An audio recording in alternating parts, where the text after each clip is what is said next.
भारत माता की, भारत माता की, भारत माता की, भारत माता की. ఉగ్రవాదం నశించాలి, నశించాలి.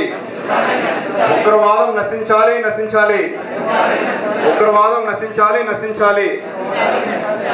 ఈ యొక్క కార్యక్రమాన్ని ఉద్దేశించి మన హానరబుల్ వైస్ ఛాన్సలర్ సూర్యప్రకాష్ గారిని మాట్లాడాల్సింది కోరుతా ఉన్నాం. యుద్ధంలో చనిపోతున్న ఈ అమాయక ప్రజలు మనకు తెలుసు, ఇది చాలా సున్నితమైన విషయం.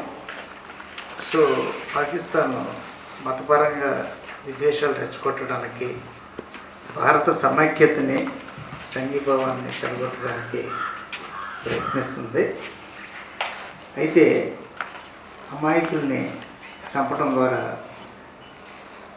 టెర్రరిస్ట్ యాక్టివిటీస్ని ప్రోత్సహించడం.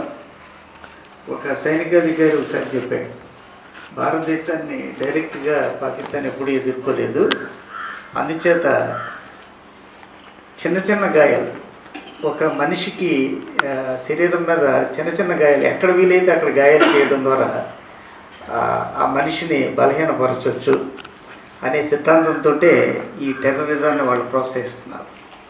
సో ఇప్పుడు బహిరంగంగా ఇప్పటి వరకు వాళ్ళు ఎప్పుడు ఒప్పుకోకుండా మా మా మా పాత్ర ఏమీ లేదు టెర్రరిస్టులు. అలాగే కార్గిల్లో కూడా, కార్గిల్ వార్ జరిగినప్పుడు చాలామంది పాకిస్తాన్ సైడ్ చనిపోతే మన మిలిటరీ వాళ్ళని అడిగారు డెడ్ బాడీస్ని తీసుకెళ్ళమని. వాళ్ళు అప్పుడు మాకు సంబంధం లేదు, వాళ్ళు మా సైనికులు కాదు, మాకు సంబంధం లేదు అని చెప్పి పాకిస్తాన్ వదిలేస్తే వాళ్ళందరూ ముస్లిమ్స్ అని భావించి ముస్లిం మత సాంప్రదాయాలతోటి ఆ డెడ్ బాడీస్ని, అన్క్లెయిమ్డ్ డెడ్ బాడీస్ని ఖననం చేయడం జరిగింది.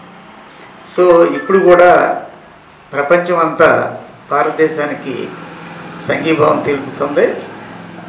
అందుచేత మనందరం మన సైనికులకి సంఘీభావం తెలియజేయాలి. ఎటువంటి విపత్తులు వచ్చినప్పటికీ కూడా మనం ధైర్యంగా ఎదుర్కోవాలి. భారతదేశం యొక్క సమగ్రతని, గొప్పతనాన్ని, సార్వభౌమాధికారాన్ని ప్రపంచం గుర్తించేటట్టు మనల్ని మనం కాపాడుకోవాల్సిన బాధ్యత ఉంది. మన దేశం విభిన్న మతాల సంఘీభావం. ఇప్పుడు పాకిస్తాన్ ఏర్పడటం కూడా మనకు తెలుసు స్వతంత్రం వచ్చినప్పుడు. అయితే అదే సమయంలో ఎంతోమంది ముస్లిం సోదరులు ఇండియాలో ఉండిపోవడం, సో భారత జాతి సమైక్యతకి వాళ్ళంతా పాటుపడుతున్నారు.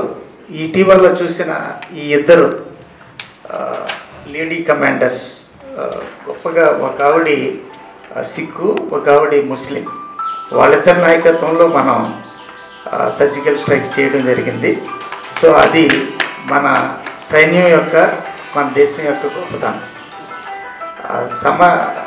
అన్ని మతాలు సామరస్యంగా సంఘీభావంగా ఉంటూ మనం భారతదేశం మరింతగా అభివృద్ధి చెందడానికి ప్రయత్నిస్తున్న సమయంలో ఈ భారతదేశానికి వచ్చిన ఈ ముప్పుని ఎదుర్కోవడానికి మనందరం చాలా ధైర్యంగా ఉండాలి. సో మన సైనికులకి, మన దేశ సార్వభౌమత్వానికి, ప్రభుత్వాలకి సంఘీభావం తెలియజేయడానికి ప్రజలందరూ ముందుకు రావాలి. ఆ సందర్భంగా దామోదరం సంజయ్ నేషనల్ యూనివర్సిటీ విద్యార్థులు, విద్యార్థినులు, ఎంప్లాయీస్ అందరం కూడా మన సైన్యానికి సంఘీభావం తెలియజేయడానికి ఈ సమావేశం ఏర్పాటు చేయడం జరిగింది. సో మీరందరూ కూడా ఈ సంఘీభావం తెలియజేస్తారని ఆశిస్తున్నాను. భారత్ మాతా కీ, భారత్ మాతా కీ. Thank you very much. Thank you. Bharat Mata की, भारत माता की, भारत माता की. वंदे वंदे वंदे. Say no to, say no to, say no to, say no to, say no to